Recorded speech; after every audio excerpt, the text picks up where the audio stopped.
Assalamualaikum Ustaz, Waalaikumsalam warahmatullahi wabarakatuh. Kalau hijrah, amalan apa yang harus dikerjakan dan doa sehingga proses hijrahnya tercapai? Baik, saya mau mengundang Ustaz ke tempat pengajian saya untuk menambah ilmu tentang Islam. Saya sunah-sunah. Terima kasih. Jazakallah khair, semoga Allah muliakan Anda. Kalau ingin berhijrah, maka dimulai dengan 3 cara yang paling utama. Yang pertama, berdoa supaya Allah menguatkan niat hijrahnya. Karena untuk hijrah itu tidak mudah. Untuk berubah itu tidak mudah. Ya, para akhwat, saudari-saudari saya yang semoga dicintai oleh Allah, kan? Terus yang belum berhijab, ingin berjilbab, itu tidak mudah. Ya, yang paling tidak mudah itu melawan gejolak hati. Ya, awas jangan ikuti perkataan orang. Kalau orang itu nggak akan pernah selesai komentarnya. Anda nggak berhijab, dengan Anda berhijab pun dikomentarin juga. Ya, nggak berjilbab dikomentari. Ya, Anda belum berjilbab, dikomentari nih, wih bagus rambutnya nih, kalau berjilbab lebih bagus lagi. Begitu berjilbab, orang lain komentar lagi, soleha sekarang, Masya Allah. Gak akan selesai komentar manusia itu. Jadi tempatkan satu aktivitas sesuai dengan ranah hukum yang benar. Ketentuannya apa? Kalau udah gitu istiqomah, selesai. Jelas ya? Dan pikirkan akibatnya, tadabbur namanya. Aduh, saya malu nanti kalau nggak berjilbab sekarang saat hidup. Karena saat wafat, di antara kain kafan untuk perempuan itu ada jilbabnya. Itu beda kain kafan perempuan dengan laki-laki. Ya. Kalau perempuan wafat, itu ada bagian helai kain kafan itu untuk kerudungan, jilbab.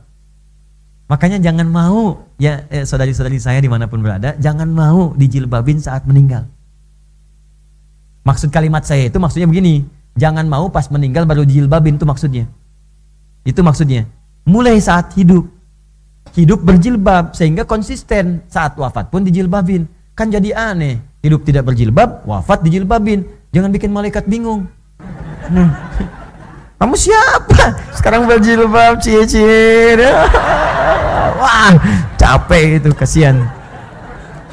Ya, jangan bikin capek lah hidupnya. Itu pertimbangan aja. Malu sama orang, malu. Nanti kan roh itu akan merasakan. Apa enggak malu datang orang terus menjilbabi Anda saat meninggal? Sedangkan rohnya kan merasa. Roh itu kan ada, dicabut kan melihat keadaannya. Siapa yang datang, siapa yang melayat, kuburan, siapa yang ucapkan salam dijawab dari situ. Apa enggak malu ketika enggak berjilbab tiba-tiba dipakein? Nangis Anda nanti dan sudah tidak ada waktu untuk kembali. Anda bermohon pada Allah, ya Allah, fa'asaddaqa aku minas sholihin. Allah 1 detik aja, ya Allah 1 detik untuk berjilbab. Enggak bisa. Enggak bisa. Kamu akan pulang. Sekarang selesai.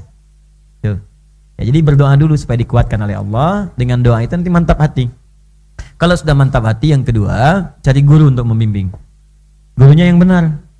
Ya. Kamu hijrah, pengen pahala paling besar enggak? Jian, bom tuh depan itu tuh. Waduh, udah.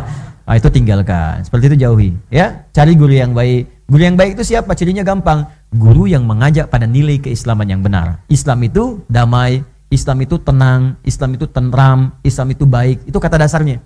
Islam itu patuh, tunduk kepada Allah. Jadi ketika dia ngajak, yuk sholat, belajar dengan baik. Ya, kasih ilmunya, begini cara ilmu sholat yang baik. Yuk berbakti pada orang tua, gini caranya. Yuk bertetangga yang baik, yuk dengan teman-teman yang baik, yuk kemudian cari berkata yang tutur baik. Itu guru yang benar. Jangan sampai Anda hijrah, belajar, pulang-pulang dari situ pandai mencaci, pandai mencela. Sekarang saya agak bingung ya, demi Allah saya katakan saya bingung sejak saya pulang ke Indonesia. Itu saya mencari celahnya di mana ini. Kok bisa orang belajar ngaji, pulang-pulang sama istri suami ribut. Ada yang sampai pisah juga. Ini belajar apa gitu. Zaman Nabi dulu orang terpisah itu disatukan. Orang sekarang ada yang belajar pulang ke rumah jadi pisah. Dengan tetangga jadi ribut, jadi nggak kenal tetangga. Aneh saya, tetangga kok masa gitu? Ya, saya kan baik gitu. Ya, nah, jadi cari guru. Yang ketiga, buat prioritas amalan. Jangan lompat-lompat dulu, buat prioritas dulu. Pelan-pelan aja, nikmati aja pelan-pelan. Toh orang Badui juga di hadis Muslim datang kepada Nabi, bahasanya ringan. Ya Rasulullah, bima makna alimni amalan basitan yudkhilul jannah.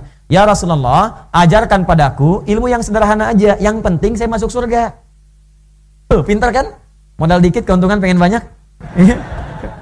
Ya Allah yang sederhana aja ya Rasulullah, yang penting masuk surga. Maka ya Nabi diajarkan, sudah cukupkan dengan yang fardu. Nih salat fardu, gak usah kerjakan kecuali kalau pengen tatawu. Illa antatawwa, kalau pengen sunnah. Nih zakat, kalau pengen sunnah infak. Apa kata orang ini? Ya Rasulullah, saya akan iltizam, komitmen dengan yang fardu, saya gak akan kerjakan yang sunnah. Kata Nabi, bahkan dia katakan saya akan jaga diri saya, maksudnya gak bermaksiat. Jadi jaga maksiat, dia pergi konsisten dengan yang wajib aja, yang sunnah nggak pernah dia kerjakan. Terus fantolak kalau dia pergi, kata Nabi, aflaha in sadaqa. Au dakhala al-jannah in sadaqa. Kalau benar komitmen dengan perkataannya, masuk surga dia. Surga. Dia kerjakan yang fardu aja, sunnah nggak dikerjakan. Puasa sunnah nggak pernah, sholat sunnah nggak pernah. Tapi catatan, hindari maksiat. Karena setiap bermaksiat, pahala ditarik untuk menutup dosa.